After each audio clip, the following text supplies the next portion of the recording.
सभी ने क्या श्रवण किया? विराम से पहले क्या श्रवण किया था? गोवर्धन लीला। थोड़ा बोला करिए।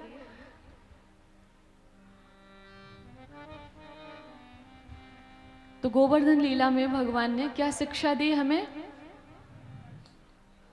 गोवर्धन लीला में भगवान ने हमें क्या शिक्षा दी? देखिए, अब सबका ध्यान व्यासपीठ की ओर होना चाहिए।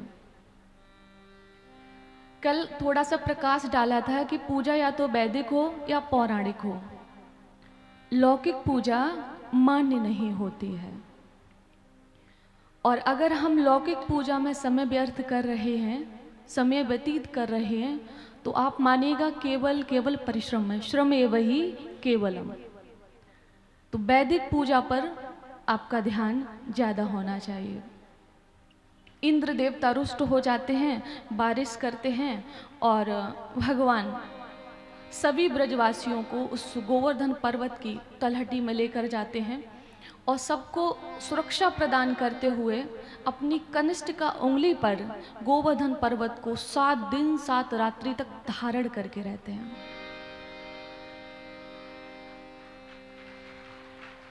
भगवान कहते हैं कि जो भक्त मेरे आश्रित है, जो भक्त मेरे चरणों के आश्रित है, कभी उसका बाल बांका नहीं हो सकता है। जाको राखे साइया मार सके ना कोई।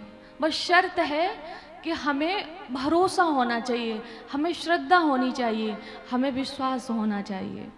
भवानी शंकरौ वंदे श्रद्धा विश्वास रूपिणौ याभ्याम बिना न पश्यन्ति सिद्धा स्वांतस्तम ईश्वरम। श्रद्धा और विश्वास होना अति आवश्यक है। हम कोई भी कार्य करें, अगर विश्वास नहीं है, श्रद्धा नहीं है, तो कहीं ना कहीं उसका असर कम हो जाता है। और वो तो ईश्वर का नाम है, वो तो ईश्वर के चरण है, वो तो उनकी भक्ति है। अगर हम इस संसार में भी औषधि लेके आए और अगर उस पर भरोसा ना हो कि डॉक्टर साहब ने दे तो दी है, ये फायदा करेगी कि नहीं करेगी, तो वो अगर खाएंगे तो शायद वो भी फायदा नहीं करेगी, क्योंकि विश्वास बहुत बड़ी चीज होती है। तो आज भगवान ने सभी ब्रजवासियों की रक्षा की। अब मैंने कल थोड़ा सा निवेदन किया था आप लोगों से चीरहरण के विषय में। कथाएं तो बहुत हैं, थोड़ा स्पर्श ही होता है, आप सभी जानते हो। श्रीधाम वृंदावन की पावन धरती पे 1 महीना कथा करने के बाद भी पूर्ण नहीं कर पाई।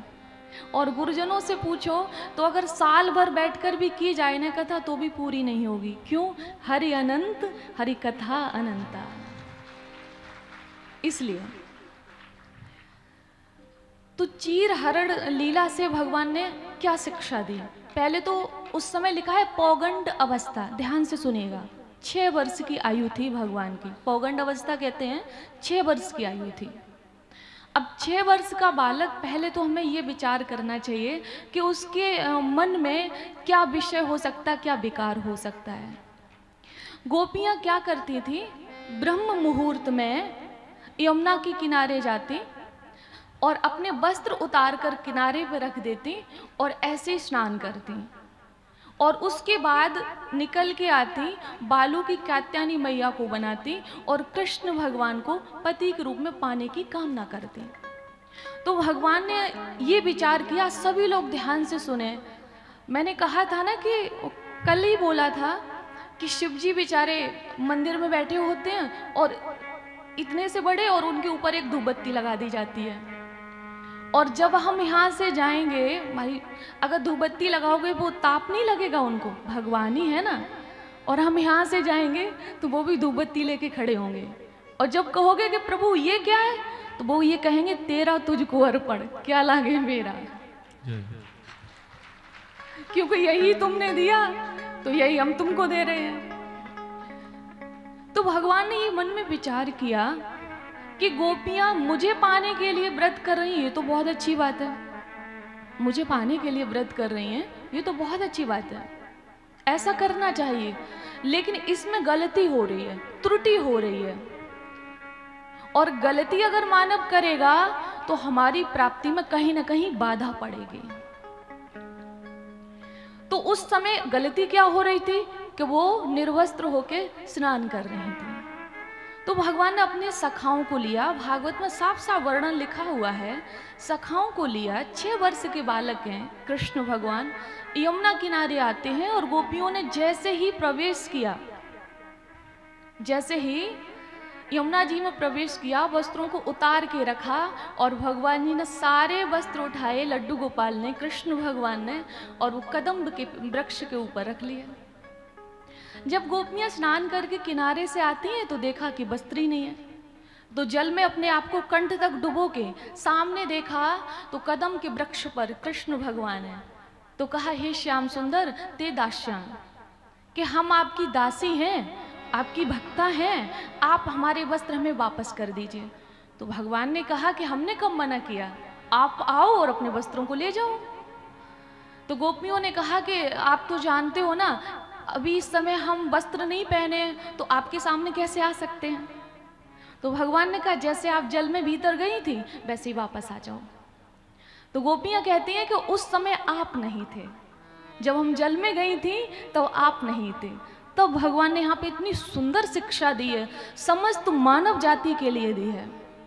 भगवान ने कहा, ये मानव की सबसे बड़ी भूल है, क्या पाप करेगा भगवान नहीं देखते। और जबकि हमारा जो सीसीटीवी कैमरा है ना, अगर यहाँ लगा होगा तो इतना एरिया कैप्चर होगा, उनका आसमान में लगा है। जैसे सूर्य समस्त पृथ्वी लोक को प्रकाशित करता है, चांद समस्त पृथ्वी लोक को, मतलब प्रकाश जो भी चांद का हो तो प्रकाशित करता है, ऐसे ही भगवान का जो कैमरा है एक एक व्यक्ति के ऊपर लगा हुआ है, हमारे अच्छे और बुरे दोनों कर्मों को कैप्चर करता है। और समय आने पर अगर आप गरुड़ पुराण को पढ़ेंगे और अन्य पुराणों को पढ़ेंगे तो उसमें तो ये है कि जैसे हम लोगों को बड़ा शौक है ना फोटो खींचने का, सेल्फी लेने का, तो भगवान ने भी एक कैमरा रख लिया है, वो भी हमारी फोटो खींचते हैं, सेल्फी खींचते हैं। जो लोग हट कर जाते हैं, झगड़ा करते हैं कि नहीं नहीं हमने ऐसा नहीं किया है, ये सब झूठ है, ये सब असत्य है, तो उनकी उन्हें पिक्चर दिखाई जाती है, पूरी वीडियो दिखाई जाती है कि देखो ये हुआ था कि नहीं हुआ था। तो भगवान कहते हैं कि ये सबसे बड़ी भूल है।